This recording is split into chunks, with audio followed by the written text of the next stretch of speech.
Hello dear friends, আজকে শুরু করতে চলেছি মাইক্রোসফট এক্সেল এবং এক্সেলের ফার্স্ট পার্ট।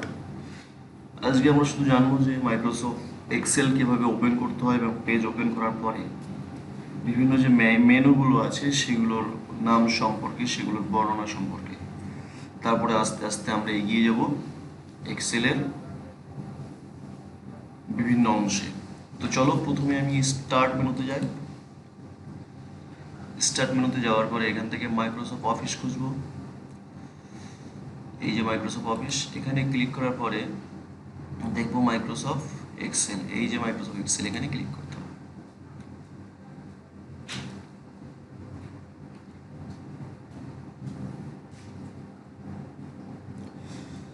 তবে যারা আমার চ্যানেলে নতুন আছে তারা অবশ্যই চ্যানেলটিকে সাবস্ক্রাইব করো এবং পাশে থাকা বেল আইকনে ক্লিক করে রাখো, কারণ আমার এই চ্যানেল থেকে নিয়মিত আপডেট হতে থাকে কম্পিউটারের বিভিন্ন টিপস। চলো, পেজ ওপেন হয়ে গেছে। প্রথমে আমরা যেটা বলবো সেটা হলো এই যে অপশানগুলোকে, এখানে যে লাল রঙে যেটা দেখা যাচ্ছে এটাকে বলা হয় quick access toolbar. Quick access toolbar. তারপরে এখানে ফাইল আছে, এটাকে বলা হয় ফাইল ট্যাব। এটাকে বলা হয় ফাইল ট্যাব।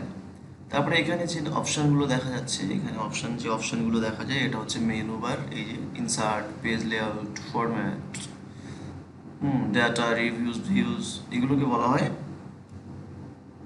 Menu bar. এরপরে চলে আসি আমরা এখানে। এই যে অপশানগুলো দেখা যায় এখানে, এখান থেকে নিয়ে এই যে ফন্ট, এলিমেন্ট, নাম্বার, স্টাইল, এই পুরো যে অপশন বারটাকে দেখা যাচ্ছে এটার নাম হচ্ছে টুল বার। অনেকে আবার এটাকে রিবন বলে। এরপরে চলে আসি এখানে A B C D E F G H, এগুলোকে বলা হয়, এই যে এখানে এক একটা খোপ খোপ দেখা যাচ্ছে, এক একটা ঘর দেখা যাচ্ছে, এগুলো এই এক একটা খোপকে বলা হয় এক একটা সেল। এক একটা সেল। আর এখানে এ বি সি ডি যে এটা লেখা আছে, এটা লেখা আছে, এগুলোকে বলা হয় কলাম বার। এটাকে বলা হয় কলাম বার। এরপর চলে আসে এখানে A1 লেখা আছে, দেখো A1 লেখা আছে। এবার তোমরা যদি এখানে বি ঘরে যাও তাহলে এখানে B1 লেখা থাকবে। তো এটার নাম হচ্ছে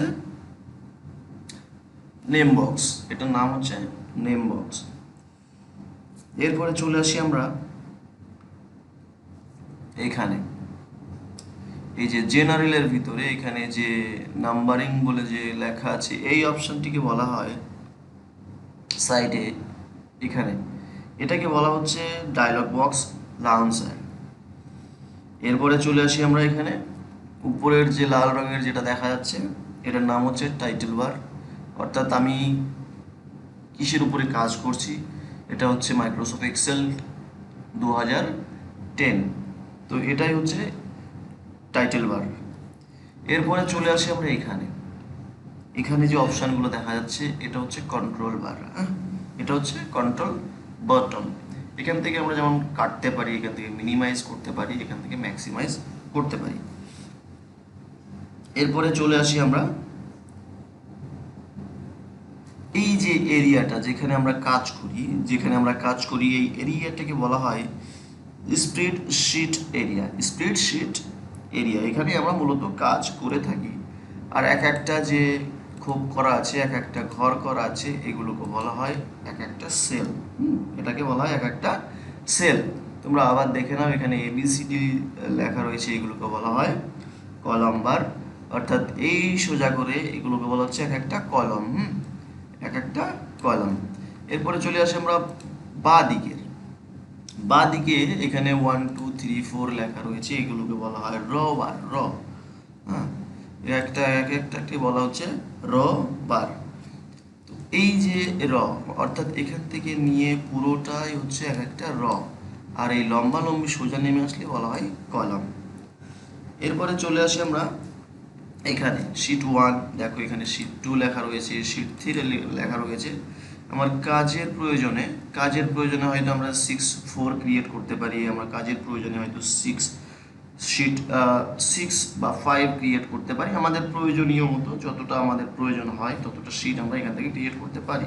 তো চলো এখান থেকে হচ্ছে শিট 1, শিট 2। তো আমরা শিট 1-এর উপরে আছি এখন। তো এটা হচ্ছে লিফ বার, হ্যাঁ, এটা হচ্ছে লিফ বার।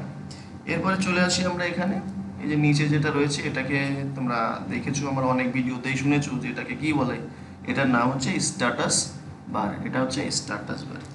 চলো এবার নিচে চলে আসি আমরা, এখানে এই যে অংশটাকে বলা হচ্ছে, এখানে এই অংশটাকে বলা হচ্ছে ভিউ বাটন। এখানে যেটা রয়েছে এটা হচ্ছে ভিউ বাটন। এরপরে এখানে এই যে অংশটা, এই যে নড়ছে চড়ছে না, এটাকে বলা হয়, এটা যদি আমরা জুম করি তাহলে এটা ভালো বোঝা যায়, এটাকে বলা হয় স্ক্রল বার। এই একটা আছে নিচে, আর ডান দিকে একটা আছে, এটাকে ওঠানামা করানো যায়, হ্যাঁ। কেন যদি আমরা আরো নিচে টানি না তো আরো বোঝা যাবে। দেখো স্ক্রল বারটি, এই দেখো এখানে স্ক্রল বার উপরে তোলা যাবে, আবার স্ক্রলিং করে আর কি। আর নিচে যেটা আছে সেটা হচ্ছে স্ক্রল বার, নিচে একটা আছে আর ডান দিকে উপরে একটা আছে।